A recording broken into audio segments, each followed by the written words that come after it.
Hey everybody, morning, Missouri. Good afternoon, 29th of February 2016. Quick commentary for you. You are looking at oil today. If you had told me that oil would start here and end there, and that HYG, I introduced this to you over the weekend, the high yield debt ETF, junk bond ETF, that it would go from here to here. These have been two asset classes that have been pretty strongly correlated to the stock market of late. Low oil prices have been a headwind for stocks, and high yields on discount bonds or low-rated bonds have been a headwind as well. So this would actually be something that is correlated very closely with the market. I showed you some charts last week. I said the technicals were improving. So if you'd have told me, I'll say it again, if you'd have told me that that's what those two asset classes would have done, I would have said stocks would have had a great day. Well, here's the S&P 500. You can see it was looking great for a while, and then it just rolled over and had a pretty noticeable down day today. The S&P was down like 16 points. Dow was down 123.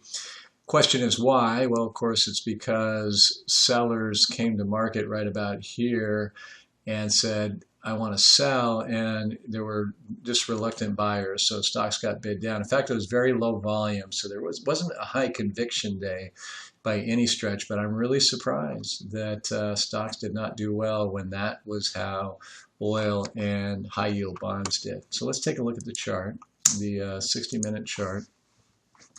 This was that important 50% retracement level that I've been talking about, came above it, tested it, closed above it on Friday. I thought that was a pretty good technical signal, although I told you there was enough potential headwinds for the market that I'd go maybe 50-50. It could go either way. Well, it went lower, and that's not a good sign, technically speaking. We could bounce back, but that the fact that it did not hold that support line was not a good sign. I honestly think it's quite frankly, it's not so much Super Tuesday. I do think this election becomes a concerning thing, perhaps certainly the uncertainty over the characters in play. But I think maybe it's more about the Fed. We had a pretty strong inflation number on Friday that I talked about that was surprising, and that's the Fed's inflation gauge, the personal consumption expenditure deflator. Wages are going up. There's no question about it. The data is showing that the worker's doing better. Of course, we know we have an improving unemployment picture, and not perfect, but improving. So we have the kinds of things that are heavy weighers in terms of the Fed's decision to raise interest rates or not to going forward. So where we were concerned and then not so concerned, I think the market gets concerned again about the Fed. And I think that's got, at a minimum, it's got people waiting and seeing. We've got the jobs number on Friday. If it's a really good number and the backdrop is better in terms of the balance of economic indicators, then I think the market worries about higher interest rates. Couple things just to add, and then I'll close. The manufacturing data continues to be weak. It showed up in the Chicago Purchasing Managers Index today, and it showed up in another PMI. So we continue to have those headwinds. Another factor that I think would weigh on the market would be if the Fed does begin raising interest rates and the U.S. economy is okay with the exception of manufacturing, and the rest of the world is trying to devalue their currencies through money printing and keeping interest rates very low. That could be bullish for the dollar once again, and that's been a headwind for U.S. exporters, and a lot of U.S. exporters who are stocks in our portfolios, and a headwind for manufacturing and so on. So I think the market can be worried about the prospects for the dollar, which has really calmed down of late, picking up steam again as we move into the year.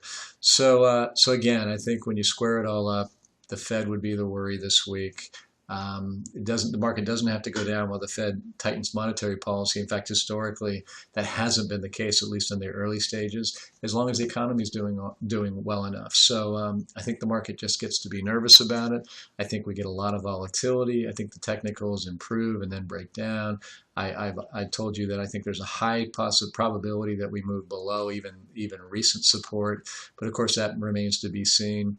This 38% retracement here, this green line, if this moves this way over the next few days, you see we're going to bump up two potential levels of resistance, and we'll see how the market reacts to that. So interesting technicals. This stuff, again, I show you just to give you some insight into some of the things that might be pushing the market around on a short-term basis, but longer term, I like the stuff we own. I like the sectors years we're in. There's no doubt in my mind that we'll go back. These are not all-time highs by any stretch of the imagination.